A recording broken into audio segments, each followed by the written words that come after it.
Time management. Getting the job on time. Breaking the scope of work into activities. Put them in order on the basis of priority or relationship. Come up with estimates for each of them. মূল যে বিষয়টা হচ্ছে যে time ম্যানেজমেন্টের ক্ষেত্রে সেটা হচ্ছে যে আপনার অসংখ্য কাজ থাকে, সেই কাজগুলিকে প্রায়োরিটাইজ করতে হয় এবং সেই কাজগুলি প্রায়োরিটাইজ করে তাকে সঠিক সময় শেষ করা। এটা হচ্ছে টাইম ম্যানেজমেন্ট সবচেয়ে ইম্পর্টেন্ট লক্ষ্য। এখন একটা প্রজেক্টে অনেক ধরনের কাজ থাকে, সেই কাজগুলিকে আপনাকে আবার ভাগ করতে হয়, ভেঙে দিতে হয় ছোট ছোট কাজে, দ্যাট ইজ কল্ড অ্যাক্টিভিটিস। পরবর্তীতে সেই অ্যাক্টিভিটিস গুলিকে আমরা আবার প্রায়োরিটাইজ করি যে কোনটা আগে করবো কোনটা পরে করবো। আবার দেখা যাচ্ছে যে অ্যাক্টিভিটিস গুলো কিছু সম্পর্ক থাকে, অর্থাৎ এই কাজটা শেষ না করলে আবার এই কাজটা শুরু করা যাবে না। সো এই যে রিলেশনশিপ গুলি তৈরি করা, পরবর্তীতে আবার প্রতিটা কাজের জন্য সময় কত সময় লাগতে পারে, এই বিষয়গুলিকে কোঅর্ডিনেট করে একটা টাইম ম্যানেজমেন্ট যদি আপনি করতে পারেন প্রজেক্টের ক্ষেত্রে, তাহলে আপনি ডে ওয়ানেই মানে ইউ ক্যান সে যে প্রজেক্টটা করতে আসলে কি পরিমাণ সময় লাগতে পারে। আর আপনি যদি আগে থেকে যদি এগুলো ক্যালকুলেশন না করেন, তখন দেখা যাবে যে আপনি আসলে প্রজেক্টের সঠিক সময় সঠিকভাবে ঠিক টাইমে শেষ করতে পারবেন না, টাইমটা অনেক বেশি বেড়ে যাবে। এই জন্য টাইম ম্যানেজমেন্ট প্রজেক্ট ম্যানেজমেন্টের ক্ষেত্রে অত্যন্ত গুরুত্বপূর্ণ একটা পার্ট।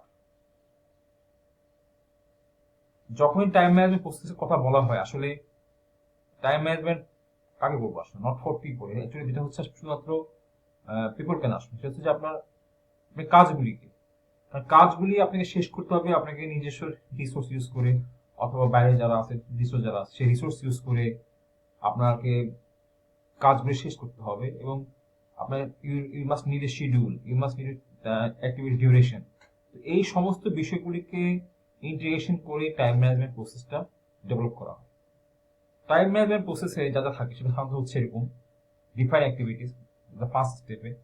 সেকেন্ড হচ্ছে সিকোয়েন্স অ্যাক্টিভিটিস, অর্থাৎ আপনি অনেকগুলি কাজগুলিকে ভাঙলেন, কতগুলি অ্যাক্টিভিটিস আপনি ভাঙলেন, ভাঙার পর সেটাকে আপনি পরবর্তী সিকোয়েন্স করবেন, যাতে কোনটা পরে কোনটা হবে।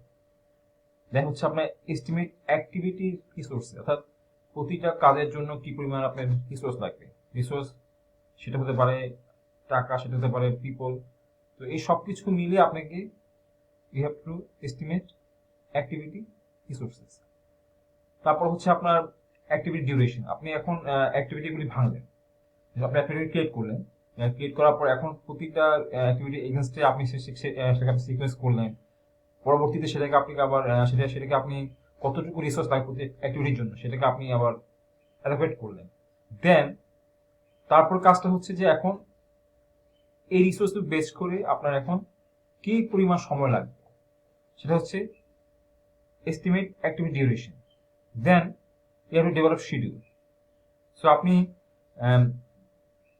একটা ওয়ার্ককে অথবা অনেকগুলি ওয়ার্ককে কতগুলি অ্যাক্টিভিটিস আন্ডারে নিয়ে আসলেন, সেখানে সিকোয়েন্স করলেন, তারপরে আপনার যে রিসোর্স সেটা ঠিক করলেন, প্রতিটা কাজ করতে কিরকম সময় লাগবে সেটা ঠিক করলেন। দেন আপনি এই সবগুলিকে আবার মিলে you have to make a schedule. এবং শুধু শিডিউল করলে হবে না, প্রতি মুহূর্তে মুহূর্তে আপনাকে আপডেট করতে হবে। সেটা উইকলি হতে পারে, ডেলি হতে পারে, মান্থলি হতে পারে। যে অর্থাৎ ম্যানেজমেন্ট কিভাবে চায় অথবা আপনি টিম মেম্বাররা কিভাবে চায়, আপনার নিজস্ব কন্ট্রোলের জন্য, প্রজেক্টের কন্ট্রোলের জন্য কিভাবে আসলে শিডিউলগুলি আপডেট করতে হবে, কন্ট্রোল করতে হবে, সেটাই হচ্ছে আরেকটা পার্ট টাইম ম্যানেজমেন্ট। সো এই পুরো প্রসেসটাকে আসলে আমরা বলতে চাইছি যে টাইম ম্যানেজমেন্ট প্রসেস। একটা শিডিউল দেখতে অনেকটা এরকম হয়, আমরা এটা নিয়ে পরে আলোচনা করবো। যেমন এখানে অ্যাক্টিভিটি থাকে, রিসোর্স থাকে, কবে শুরু হবে, কবে শেষ হবে, কদিন লাগবে, ডিউরেশন, যেটা ডিউরেশন টাইম, কারা কারা কাজ করবে, কোন টিম কাজ করবে, এবং এখানে কিছু আছে আপনার গ্যান্ট চার্ট, বার চার্ট আমরা দেখবো, নেটওয়ার্ক ডায়াগ্রাম, এগুলো আমরা অনেক কিছু এখানে দেখবো।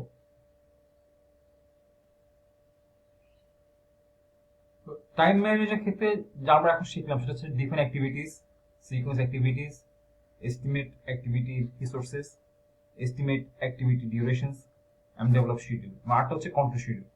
সো আমরা আরেকবার চেক করি। ডিফাইন অ্যাক্টিভিটিস বলতে বোঝা যাচ্ছে যে identify actions to perform to produce deliverables, অর্থাৎ আপনি অ্যাক্টিভিটিগুলি আপনি এমনভাবে ডিফাইন করুন যাতে এটা আসলে আপনি কি করছেন everybody can understand. For example আপনি বললেন যে কালকে ছাদ ঢালাই হবে, সো ছাদ ঢালাই একটা কাজ, একটা অ্যাক্টিভিটি। সো এই ধরনের ডেভেলপগুলো আপনাকে তৈরি করতে হবে। Identify and document relationship among the activities, that is sequence activities. Estimate type or quantities of people, equipment, and supplies for each activity. So resource, both not only people, that may be equipment or supplies, anything. And estimate activity durations, আর হচ্ছে develop schedule. So এই সব কিছু মিলে আপনি একটা schedule তৈরি করবেন, তাকে কন্ট্রোল করবেন, এবং আলটিমেটলি উদ্দেশ্য হচ্ছে যে আপনাকে টাইমটা ম্যানেজ করা, যাতে ঠিক সময়ে কাজটা শেষ হয়, যে আপনার বাজেট যাতে আপনার এক্সিট না করে। এই সব কিছুর জন্য টাইম ম্যানেজমেন্ট হচ্ছে খুব গুরুত্বপূর্ণ একটা প্রসেস। ফর এক্সাম্পল আমাদের চিন্তা করে একটি হবে যে হাউ টু ডিফাইন অ্যাক্টিভিটি অথবা how to define your work. So Mina and Rakib, the person will marry on 26 July 2020. They want to make the wedding ceremony program successful. So to make the program successful, they have appointed Avanti as project manager on 6th February. So এই যে একটা ঘটনা share করেন, scope আসলে কি হবে। So এই scope থেকে নাও এখন you have to identify your activities, যে আপনি এখন অ্যাক্টিভিটিগুলি বের করবেন যে আসলে এখানে কি কি অ্যাক্টিভিটিগুলি থাকবে। তো এটা আমরা পরবর্তী একটা এক্সাম্পল দেখবো, যে একটা যখন যখন বিয়ে অনুষ্ঠান হয় অথবা যখন কোনো সেরেমনি হয়, আসলে কিভাবে অ্যাক্টিভিটিস গুলিকে ডেভেলপ করা হয়, হোয়াট ইজ ডেলিভারেবলস, এবং how to sequence the activities, এগুলো আমরা দেখবো। সো ডিফারেন্ট অ্যাক্টিভিটিস, যেটা আমরা বললাম আগে, যে identify actions to be perform to produce the project deliverables. Above all, come up with a list of all of the activities that will be need to be completed. So activity define করতে গেলে আসলে কি লাগে, যেটা আমরা একটু দেখলাম যে স্কোপ লাগে, এন্টারপ্রাইজ এনভায়রনমেন্টাল ফ্যাক্টর লাগে, অর্গানাইজেশন প্রসেস লাগে। সো এগুলো আমরা দেখবো, এবং টুলস টেকনিক কিছু আছে যে আসলে কিভাবে অ্যাক্টিভিটি যখন আপনি ডিফাইন করবেন কি কি ধরনের technique you can apply. So one is decomposition, rolling wave planning, template, expert judgment, এবং আলটিমেটলি আপনি ইনপুট এবং টু টেকনিক ইউজ করে then you can prepare activity list এবং মাইলস্টোন লিস্ট। এখানে দুটো বিষয় আছে, একটা হচ্ছে আপনি অ্যাক্টিভিটি লিস্ট, একটা হচ্ছে মাইলস্টোন লিস্ট। দুটোই কিন্তু আসলে একই রকম, বাট মাইলস্টোনটা হচ্ছে যেটা আসলে ম্যানেজমেন্ট অথবা বলা যায় যে টপ লেভেলের পিপলরা আসলে দেখতে চায়। যেমন আপনার আমরা যেটা একটু করে দেখবো যে আসলে অ্যাক্টিভিটি লিস্ট এবং মাইলস্টোনের বেশি পার্থক্যটা কোথায়।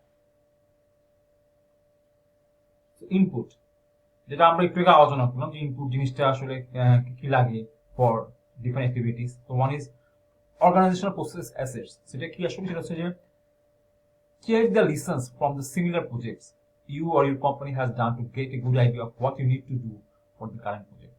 So খুবই সিম্পল, যেটা হচ্ছে যে আপনার যদি আগে থেকে যদি কোনো টেমপ্লেট থাকে অথবা যদি কোনো রেকর্ড থাকে এই সিমিলার প্রজেক্টসে, হ্যাঁ, তখন দেখা যায় যে সেক্ষেত্রে আপনার জন্য ইজি হয় যে এই সেম টাইপ প্রজেক্টের ক্ষেত্রে অ্যাক্টিভিটি ডিফাইন করতে গেলে আপনার হেল্প করে।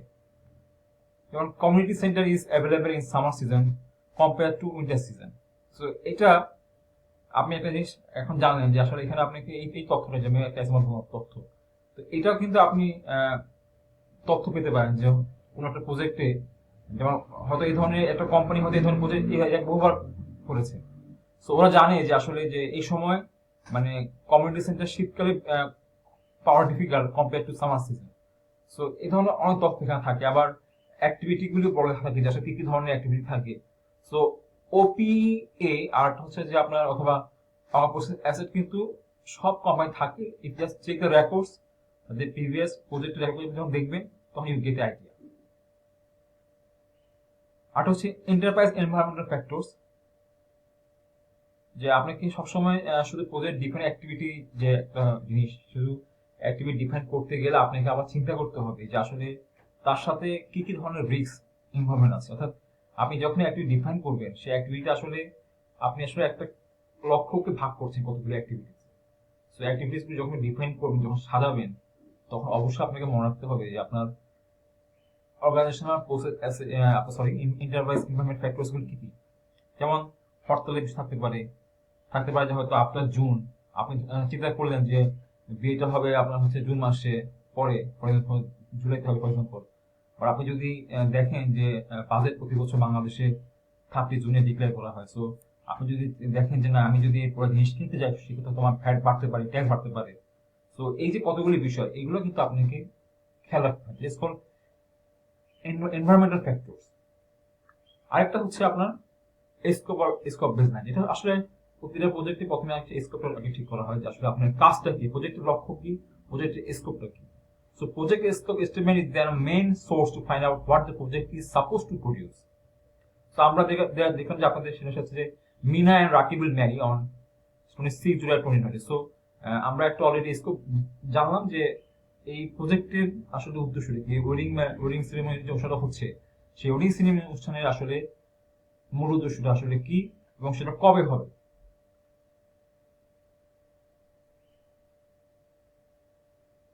দেন আপনার হচ্ছে tool and techniques for defining activities, যেমন অনেক ধরনের টেকনিক আছে, যেমন একটা হচ্ছে decomposition, convert to scope into work package and also further breaking down into activities. অর্থাৎ আপনি একটা স্কোপ, যেমন ধরেন যে আপনি যেটা আমরা একটু দেখলাম যে এখানে একটা ওয়েডিং সেরেমনি হবে, সেখানে অনেক ধরনের কাজ থাকে। সে ধরেন যে আপনাকে একটা কমিউনিটি সেন্টার দেখতে হবে, পাশাপাশি যে যারা ক্যাটারিং সার্ভিস দেয় তাদের সাথে আলোচনা করতে হবে, মেনু ঠিক করতে হবে। হ্যাঁ, তো এগুলো হচ্ছে আপনার, আমি যদি বলেন এগুলো একটা প্যাকেজ, সেগুলো আবার যেমন আমি একটা কমিউনিটি সেন্টার বুকিং দিব, সো কমিউনিটি সেন্টার বুকিংটা হচ্ছে আমার একটা প্যাকেজ, ওয়ার্ক প্যাকেজ। হ্যাঁ, এবং এটার ভিতরে আপনি ভাগ করবেন যে আসলে আমার দেখাশোনা তো আপনি কনসেপ্ট বুকিং তার কাজ না, মেন উদ্দেশ্যটা হচ্ছে যে আপনাকে এটা করতে হবে, কিন্তু করতে গেলে যেটা করতে হবে যে আপনাকে প্রথমে আগে লিস্ট বের করতে হবে অ্যাক্টিভিটি, যে কতগুলি কমিউনিটি সেন্টার আছে এই মুহূর্তে অ্যাভেলেবেল, ওই সময় অ্যাভেলেবেল থাকবে।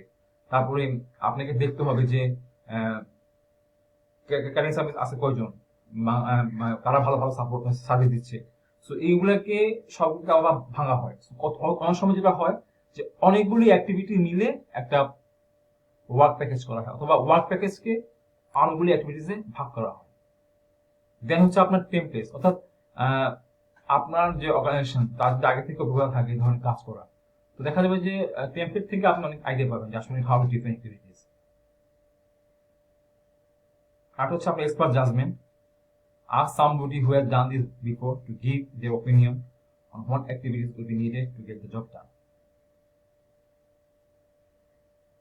রোলিং ওয়েভ প্ল্যানিং হচ্ছে আসলে এটা অনেক সময় লাগে, সেটা হচ্ছে যে when you plan this way you do decompose only the activity that you need to plan for because they're coming up soon fast. So এটা যেটা হয় যে আপনি অনেকগুলো অ্যাক্টিভিটি আসলে আপনার করার ক্রিয়েট করার পরে এই মুহূর্তে যেটা আপনার বেশি দরকার সেগুলোকে আগে আপনার প্ল্যান করা হয়, যেগুলো এই মুহূর্তে দরকার নেই সেগুলোকে আপনাকে মানে রেখে দেওয়া হয় পরবর্তীতে শেষ করার জন্য।